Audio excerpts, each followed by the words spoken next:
Hello everyone. In previous session we discussed about flat and nested distributed transaction and flat transaction and also nested banking transaction. How to nested a banking using this concept by using a distributed transaction. In this session today I am going to discuss a new topic called atomic commit protocol.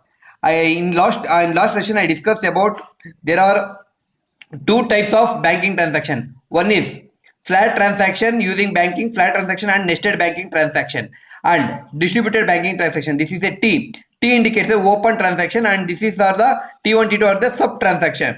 This open transaction should be connected to the X and Y. There are three servers. X is connected to the A and Y is connected to the B. These are withdraw and deposit and both are there. This is both are deposit function. So these are the concept behind in nested banking transaction. Today I am going to discuss a new topic called atomic commit protocol.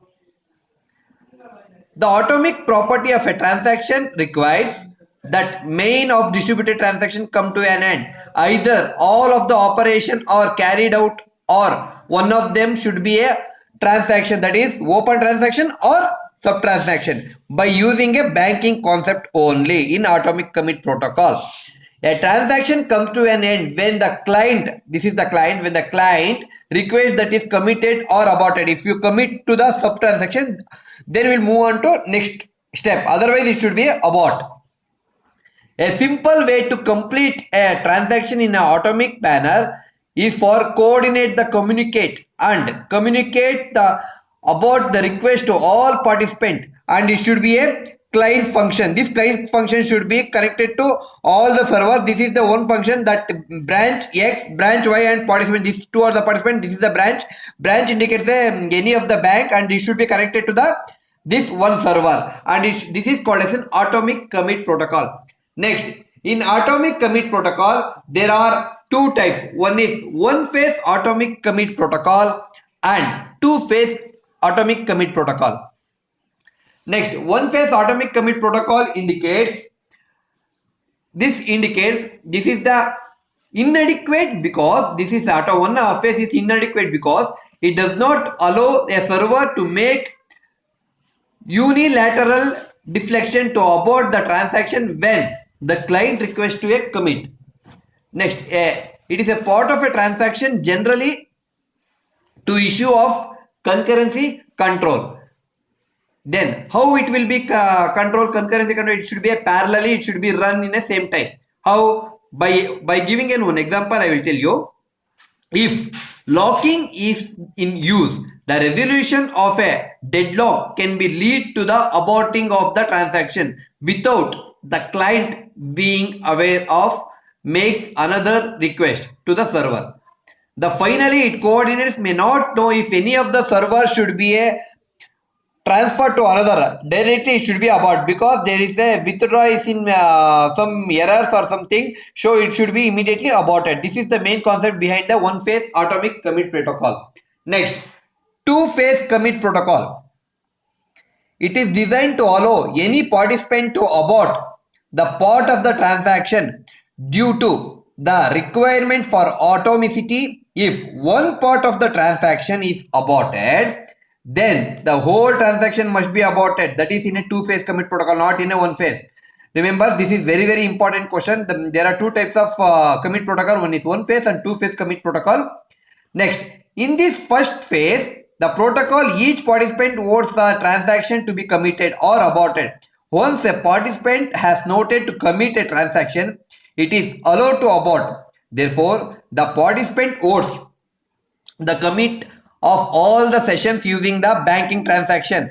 In banking transaction, it should be easily move on to the withdraw and deposit function, but not in a flat transaction. So it should be a possible commitment of all this in a two phase.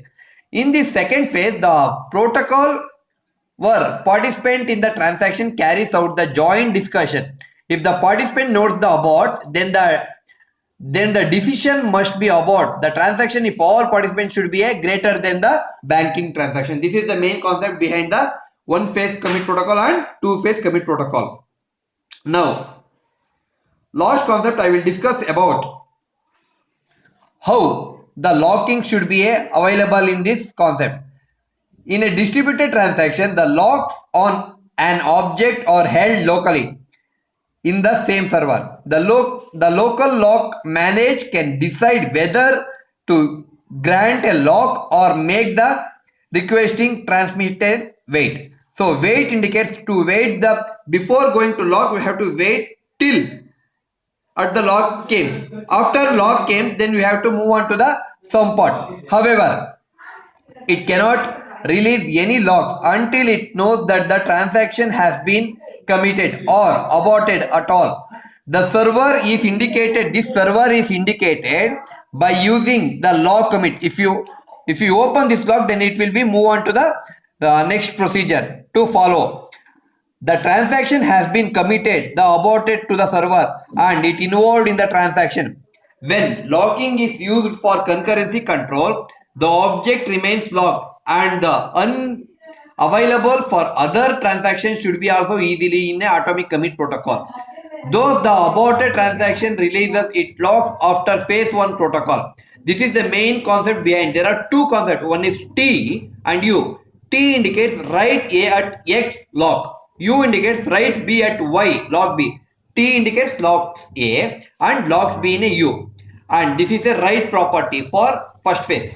And in U also write property. But second, read B at Y and wait for U. We have to wait for U. In next session, I will discuss about all those things. Today's for this session, all for today's class, this is the topic. And next session, I will discuss about the last concept in module 5, that is atomicity concurrency control.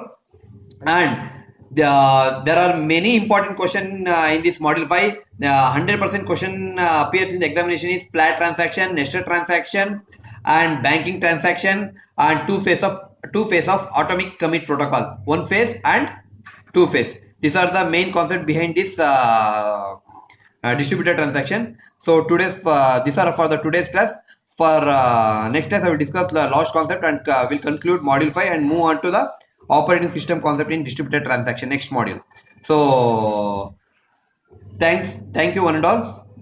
For more updates, please subscribe my channel Kishore GR. Thank you one and all.